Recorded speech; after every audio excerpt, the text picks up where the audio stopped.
It's a pleasure to be with you today. I not only celebrating the study of portraiture, but also the National Portrait Gallery as it's in itself. I feel like I was sort of found by Wendy in Worcester several years ago, and she's brought me to Washington, and I'm thankful for that.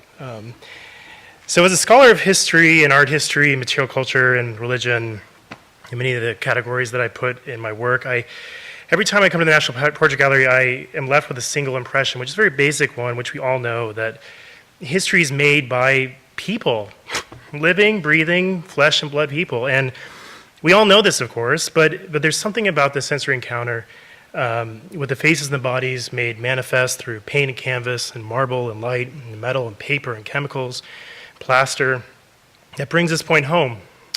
And my best friend in graduate school actually was converted by this place. He used to work at the National Archives. He used to come here on his lunch breaks, which convinced him to leave a stable job behind and go to graduate school. Choice he's questioned many times, I think. But there's something about the parade of faces that seems to capture the past in a really powerful way and transport us to another time, even though we remain in our own. It animates the people of the past. And I get it, and every time I can't forget it. I think historians, after all, are living witnesses, witnessing the collective witnesses of the past. So my talk is about how to visualize this phenomenon. And I'm going to move swiftly from ancient history to the 19th century America. And I want to point out a visual pattern in the history of art as it relates to portraiture and history making. Now, portraits as singular objects depicting individual persons are, at first glance, history of the cadence of biography. In the case of family portraits, genealogy. The portrait is less about what happened in the past and more about the people in it. Biography is history, of course, but its bounds are the self, reacting and intervening in the surrounding world. There have been creative approaches to biography and portraiture alike. Attempts to remove the frame and let the life and the age in which the subjects lived bleed together. But in most cases, portraiture, like biography, is compelling because it's history framed in familiar dimensions. Most individuals in modern Western culture conceive of their own lives in terms of personal biography, lived in a singular body.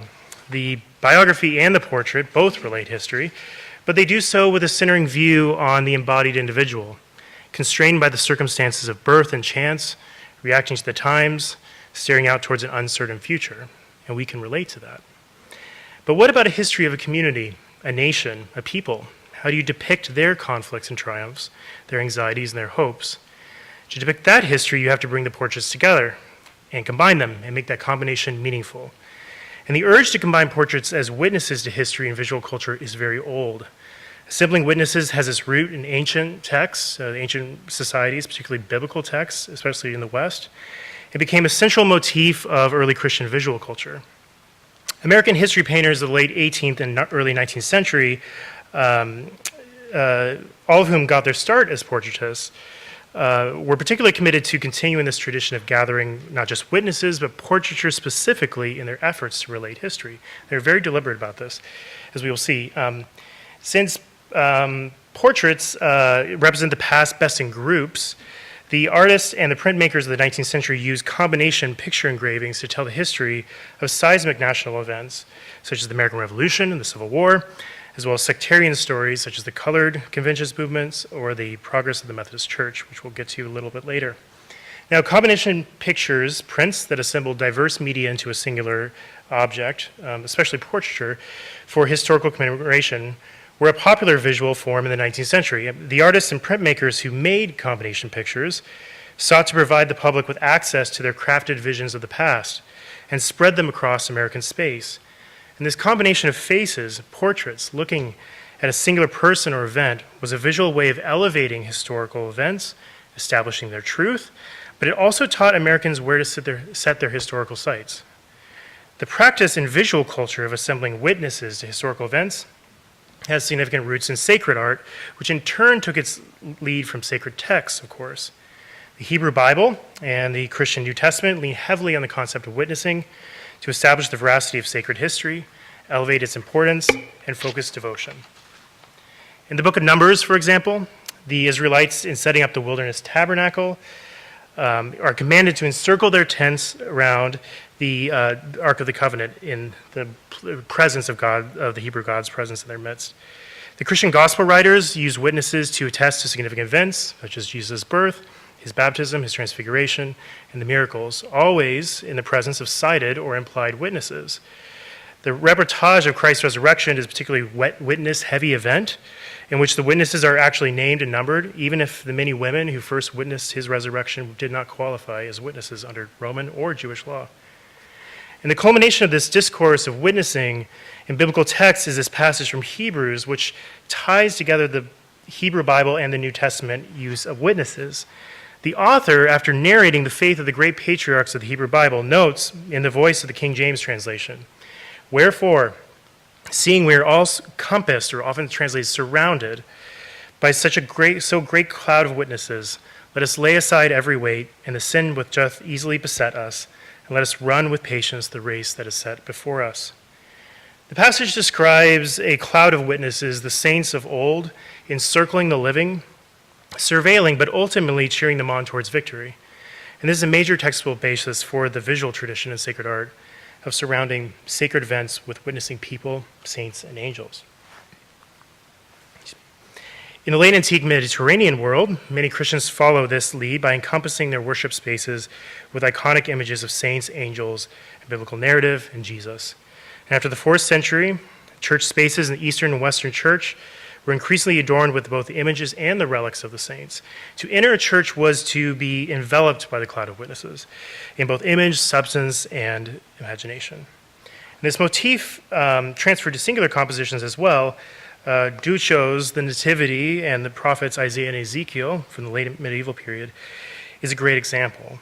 It is an altarpiece that sat behind the altar in the cathedral in Siena for over 2 centuries. In the panel painting, the focal point is the infant Christ child, immediately surrounded by his mother, Mary, along with a bull and a horse who peer into the manger. The mother and the animals are the first circle of witnesses looking at the newborn swaddled body. This grouping is separated by the stable from an outer circle of witnesses, St. Joseph, angels, sheep, shepherds, a toddler John the Baptist taking a bath, St. Elizabeth and other saints. On either end are Ezekiel and Isaiah with scrolls cascading from their hands, documentary evidence of their prophetic witness. And this compositional approach of collecting witnesses to sacred events and arranging them in nested circles focused on a singular body would be a strong compositional tradition in sacred history painting for many years. Now, after the Renaissance, sacred art became increasingly focused on the more portable platform of the painted canvas. And here, a long tradition of encircling witnesses continued. After the Reformations in Europe, the Council of Trent mandated that artists rein in their use of unnecessary figures in sacred history painting and compose nothing disorderly or confusing. The cloud of witnesses, they argued, had become overwhelming and it distracted devotees, and more focus was in order. But the use of encircling witnesses to observe sacred history continued, even if the figures were reined in. Caravaggio's famous Doubting Thomas, for example, followed Trent's injunction to make sacred art less confusing. But Caravaggio still used a small symmetrical circle of clustered heads to witness Thomas's finger entering Christ's fleshy side. The visceral impact of Thomas's finger submerging Christ's body is enhanced by the collective looking of all 4 parties, their eyes locked on the moment of bodily contact. The collective witnesses of a resurrected body. Their collective looking directs the viewer's eyes to the focal point of devotion, in this case, Christ's body, while inviting the viewer to participate in this witnessing event. But none of the gathered witnesses in this case were portraits. I mean, Caravaggio worked from living models and was criticized for it, but no one believed that the Roman models he solicited to sit for him, which were typically prostitutes and thieves, were actually St. Thomas or Jesus, or in other cases, the Virgin Mary. For his heads to be portraiture, a direct connection would need to be made between the body depicted and the person represented. Now, while there was a belief that St. Luke had painted the Virgin's portrait, the figuration of the classical and religious portraiture was largely speculation, informed by iconic tradition, attuned to the needs of the narrative, articulated by gesture and his dress and facial expression. In the 17th century, there would be a collective move among history painters away from facial accuracy, which we see in Caravaggio, for the purposes of painting universal, non-specific, and thus transcendent history. And this would become to be known as Grand Manor painting. The 2 paths that qualify most for the Grand Manor treatment were classical and sacred history, of course, believed to be worth elevating and the most universally transcendent. But for much of history, as David Lowenthal has observed, These events weren't even considered past. Most people scarcely differentiated past from present, referring even to remote events as if they had just occurred or just were occurring. Cicero and Herodotus and St. Paul and Martin Luther all largely lived in the same world. But in the middle of the 18th century, people became increasingly aware of the pastness of the past. The past was no longer a place for direct comparison, but came to be conceived as a different realm. There was emerging awareness that history was diverse, even exotic, that people did and thought about things differently there than they did in the modern world. And at the same time that the past was becoming glaringly distant, it also became very prized, a heritage that validated and exalted the present. This new historical awareness prompted artists to return to original sources as a way of visiting this foreign land and depicting it accurately, but also to gather its resources and ideas to validate modern history. And this idea could be taken quite literally and induced many elite Europeans and Americans to travel to Italy and other places to experience and gather the relics of the past in order to counter it firsthand. And the objects brought back by travelers became objects of study, of course, but they also became relics that blessed their respective empires, French, German, Spanish, Dutch, and so forth. For aspiring artists, the so-called Grand Tour offered close encounters with the masterpieces of classical and Baroque and Renaissance art, and education what made painting great and which pasts were worthy of elevation. Now, as a result, 18th century history painters rarely painted modern history. Their first choice was to paint classical or sacred history. But a major intervention in the genre came with the exhibition of American expatriate Benjamin West, The Death of General Wolfe, in 1770. Wow, he gets really big on that screen. Benjamin West came to the subject late. British culture had been saturated really with Wolfe imagery before this. So it wasn't really the novelty of the history of Wolfe that made the painting such a sensation, but rather how West approached history on the canvas. West wrote Joshua Reynolds and explained that his method was akin to the historians. He tells Reynolds, "The subject I have to represent is the conquest of the great province of America by British troops. It is a topic that history will proudly record, and the same truth that guides the pen of the historian should govern the pencil of the artist." Now, since the historical actors were mostly still alive, and the objects, clothing, and even setting were accessible, West embarked on a project of massing artifacts and people to witness Wolfe's death in the painting while setting his scene in a realistic landscape. West's expressed desire to depict history accurately did not preclude enhancement, however.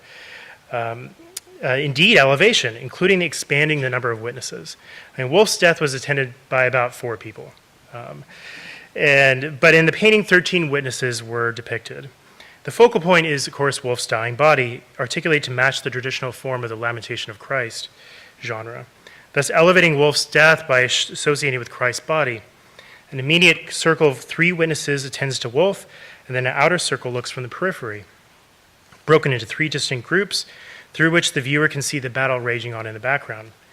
West's use of modern dress is particularly important, and it was much noted in the time of exhibition, which is something that actually Reynolds hated about it. He dressed the figures in the painting, many cases from clothing, accessories, and weapons copied from life, modern objects, and actually most of which are at the British Museum today.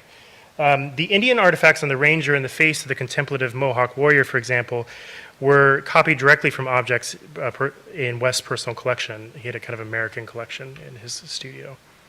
Most important for our purposes, West intentionally painted many of the figures from life or from available portraits were life portraits, thus capturing their faces with maximum accuracy. And they cluster in a circular formation around the bodily rupture of Wolfe. One officer's hand is submerged in the handkerchief that covers Wolfe's mortal wound. His body sacrificed for the good of the British Empire. In the painting, West dances between grand manner elevation and historical accuracy. So American-born painters were crucial in marshaling their skills as portraitists in order to assemble circles of witnesses in their history paintings. We've talked a lot about Copley today. Here we go again. For example, John Singleton Copley in his massive Gibraltar painting, if you've ever seen it in London, it's something to behold, traveled as far as Germany to get life portraits for the picture, to copy them from life. Benjamin West similarly did personal interviews and life portraits in his studio for his Death of Nelson as well, and was forced to expand the deck of the ship and bend its historicity to fit all the witnesses on board. Once again, he died with 4 people underneath a gun, and look who showed up in this one. So most of the subject matter so far has been British imperial history, and for those of you who know art history, you'll know why, because Americans did very well in Britain. But Americans had their visions as well. The most familiar is John Trumbull's Declaration of Independence, which is, I guess, that away, right? One of the 4 Revolutionary War pictures commissioned by Congress and now hang in the Rotunda. The painting was really a revised enlargement after a smaller 1786 edition. Trumbull chose not to depict a scene true to history, but rather structured the composition in order that all signers of the Declaration could fit into the painting. But only 42 of the 56 signers are depicted because he excluded the signers for whom he couldn't find an accurate likeness. And this is how important accuracy is. Every face was copied either from life by Trumbull or from a life portrait. And here we see again the history painting as an assemblage of portraits. Jefferson's body, I would argue, not the document he holds, is the focal point, surrounded by a secondary circle and then a broader circle around the periphery of the room. Here, Trumbull places primary authorial responsibility on Jefferson first, and then the broader committees, John Adams, Benjamin Franklin, Roger Sherman, Robert Livingston, and then the rest of the signers of the document, who all collectively center their eyes on Jefferson handing the Declaration over to John Hancock. But none of the figures are signing or really doing anything. They're looking, they're witnessing the moment. I mean, even Jefferson only limply holds the corner of the manuscript. He's not even picking it up. And this defied the ideal that Reynolds has set forth for history paintings, which he wrote were not to be centered on individual likenesses, but on action. But there's no action in Trumbull's painting. There are a lot of individual likenesses, and the drama of the painting is really the witnessing of the event. Now, printmaking offered other opportunities for assembled compositions, namely combination pictures, which is our major focus today. The term emerges in the 1850s, but there are precedents from the early decades of the 19th century. Combination pictures were a popular format for historical narratives because their ability to gather documentary and human witnesses in diverse media in a single engraving intended for mass distribution. The Civil War, for example, was an event that spawned many combination pictures, as artists sought to envision the conflict from its very many complicated and sentimental angles. Artists brought together the landscape before and after the fighting, scenes of the battle itself, portraits of military commanders, sympathetic images of families waiting for their loved ones at home. Portraiture dominated many of these compositions, and one of the most remarkable combination pictures of this period is not actually about the Civil War at all, but rather religious history. Theodosia and Charles Chaucer Goss is the founders and pioneers of Methodism in all parts of the world, in all its branches. It is at first glance overwhelming. I've looked at this image a lot in my life. But here we find an assemblage of generations of portraiture in diverse media over more than a century, reduced to common size, color, and ink, intended for the Victorian cabinet, the drawing room, library, church, or Sunday school room. In this swirling cloud of 255 portraits of the founders and pioneers of Methodism, we can see a project of historical witnessing in its most complete expression. The print was made in 1873 by artist Theodosia Curtis Goss and her husband, historian Charles Chaucer Goss, a crucial collaboration printed by Albertite Process in the shop of famous landscape photographer and engraver Edward Bierstadt. An earlier version has appeared in 1867, but I cannot find an extant copy. Theodosia Goss was a New York portrait artist who ran a picture business, in what she called it, in Lower Manhattan from the 1850s through the 1880s. And it actually made her quite rich, in fact. Even though she was a trained portraitist, in the 1860s, her business turned decisively to enlargements in various mediums using her solar technique. After the invention of solar enlargement techniques in the 1850s, many, particularly female artists, began to using the photographic method to create highly accurate enlargements of photographs, which they then made into formal paintings and drawings. And the apparatus would be mounted on the roof of the studio. It condensed light from the sun through a set of mirrors and a ground glass lens, which then would project the condensed light through a photographic negative on glass, through a copying lens, and onto a large sheet of sensitized paper on canvas, producing an image which period sources described as light and airy. So this is actually kind of a rough estimation of how the process works.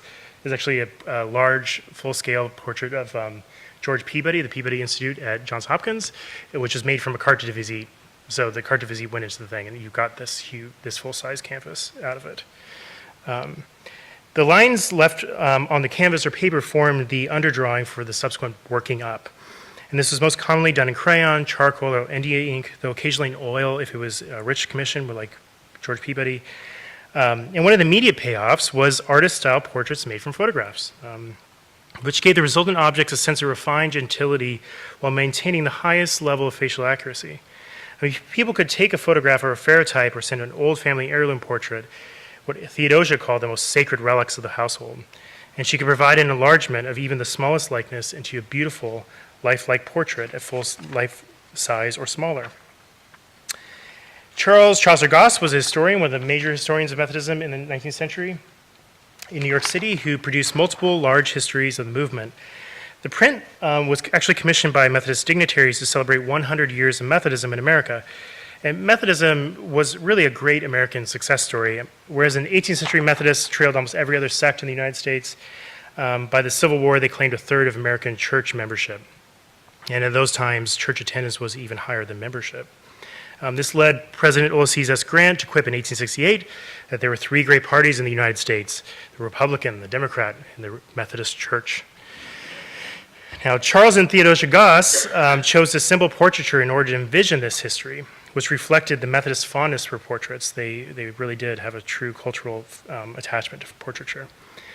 This print was a massive undertaking in time, energy, correspondence, and money, because the Gosses insisted on working from original portraits. So profiles, lithographs, engravings, daguerreotypes, miniatures, and oil paintings, hundreds of objects arrived at the Goss home in Manhattan from Methodists across the world, where they were photographed and then painted in small but common format, probably on paper, and cut to ovoid shapes. And this common reduction efface the difference between, say, miniatures and full-size portraits, and created visual unity that masked the original medium. Photographing the original objects not allowed them to be reduced, but also allowed Charles to flip the negative in order to change the direction the portrait was facing, so that all portraits look inward to the center, to John Wesley's face. Methodism, like the United States, had many founders, but in the print, the Gosses made an argument for the one, John Wesley. Just as Trumbull had with his focus on Jefferson, instead of words in the authors of Hebrews setting their eyes on Jesus, the founder and perfecter of faith, all Methodists were to set their eyes on John Wesley, the founder of their denomination, and for many Methodists, the perfecter of the Protestant Reformation. And here Wesley is not only the founder, but like an instrument of God thrown into history with a rippling effect across the world. He's also depicted as a father type. Wesley's centermost portrait is not only surrounded by lesser versions of himself, diverse, taken at different periods, but the reason, so the key that came with it says, so you can decide for yourself which one looks most like him. But outside this circle of Wesley here is his family itself. And as the circles move outward, they denote a multi-generational expansion, even if it's a spiritual one more than a sexual one. Despite the message of religious patriarchy as the seed of the expanding movement, the composition is bounded by the portraits of the mothers of Methodism on the right. This choice quite literally creates a women's sphere in which the male leaders dwelled, and this actually is scholarship of Methodism largely defines as a woman's movement. So if John Wesley was the founder and the perfecter of the movement, then Methodist women would keep it safe and pure within their ethical orbit, quite literally orbiting Methodist history. The faces are turned towards Wesley, but they also look directly at the viewer, as portraits tend to do. And the role of vision in the piece is actually quite arresting. The three concentric circles, especially when viewed from an angle, have the anatomic construction of an eyeball. The pupil, the church father, John Wesley. The iris filled with the 22 doppelgangers of Wesley, or portraits. The color of the singular saint's life, if you will. The sclera, or the white of the eye, filled with other Methodist saints outward. And with this cloud of mostly dead Protestant saints looking at the viewer, we can recall once again the description in Hebrews 12 of an all-encompassing cloud of witnesses, cheering the living on in their spiritual race and watching. The assemblage of lifelike portraits made an argument for the saints of the past, and if stared at long enough, which I have, the portraits start to shudder. They kind of have this weird, maybe I didn't eat lunch, perhaps, I don't know. Here, the devotional use of the image really comes into focus. These Methodists were supposed to fix their eyes on Wesley, of course, a gaze that should replicate the one's piety in the many, and at the same time see the triumphant lives of those who have come before them, cascading outward from the saintly founder, but also cheering them on with a kind of eternal liveliness. So I want to finish with this image, which is a dramatic vision of this cloud of witnesses idea coming to bear in a pivotal moment in American history, namely Reconstruction. Okay, this image is extremely complicated, so I could have just done a talk on it. But what I obviously want to focus on is the cloud.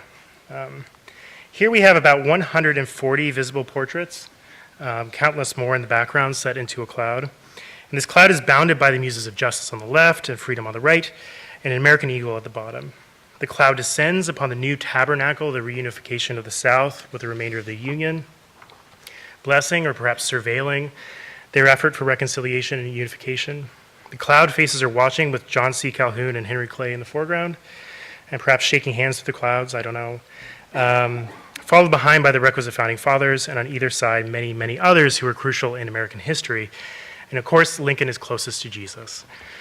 Halo Jesus floats in the center, a crown of peace in his hands, with the words, "Do to others as you would have others do to you." So why did the artist, Horatio Bateman, feel as if he needed a cloud of witnesses to come into his Reconstruction picture? Were Americans supposed to be chastened by the heavenly presence of dead American politicians? Was the cloud of American political saints of old cheering on the reconciliation of the Civil War? Well, we know that American civil religion has its founding apostles and the vaunted founding fathers, and surely it's scripture in the Declaration and the Constitution, both enshrined just down the road from us. This image argues for a pantheon of American political saints, watching our progress as a nation, apparently with Jesus on our side. The picture demonstrates the power of the witnesses and the influences of the past on our ongoing present. And in our particular kind of political hot moment, many in public life are regularly doing this. They're dredging up the witnesses of the past for our political presence. Can't tell you how many times I hear James Madison on cable TV being talked about. Now, making this move, are commentators simply trying to leverage the past on our present, or are they making a bolder or subtler, or dare I say even more spiritual move, that even American civil religion has its cloud of witnesses? So while this tradition of gathering witnesses to the past is robust, the question I leave you with is what happened to it? How has it shifted? How has art-related history through portraiture in the 20th and the 21st century? So I'm early in America, so I can get out of this question, because I don't have a clear answer for you. But one answer surely lies in the foundation of the National Portrait Gallery itself. I mean, 50 years ago, this very building could be interpreted as an architectural combination picture, relating the history of a country through the gathering of portraits. But in terms of singular compositions, is there a lingering desire among artists and patrons to combine portraiture to visualize history? And if so, it will be instructive to see the difference and how things have changed. And if there isn't interest anymore, the question is why isn't there interest anymore? And I've often thought about Maya Lin's, what I think is kind of masterful Vietnam memorial would have been all the more punishing if it had been portraiture over names. But she didn't do it. And so is that telling? Should we make something of that? Has modern history, despite the ubiquity of images all around us, also become simultaneously an age of ubiquitous text? Or are we more content leaving history-making people in their frames? If we take the frames off, does it get too messy, too divisive? And while the advent, do we let Obama's vegetation overgrow? And what happens then, right? And while the advent of photographic technology accelerated the combination picture as a genre, did it also kill it? And in the fine arts, did abstraction overthrow the multi-body realism of history painting? Because history was so readily available via documentary photography. Answering these questions might open up new avenues of understanding how our perceptions of history and vision have changed, but most of all, how portraiture figures into our understanding of history. Thank you.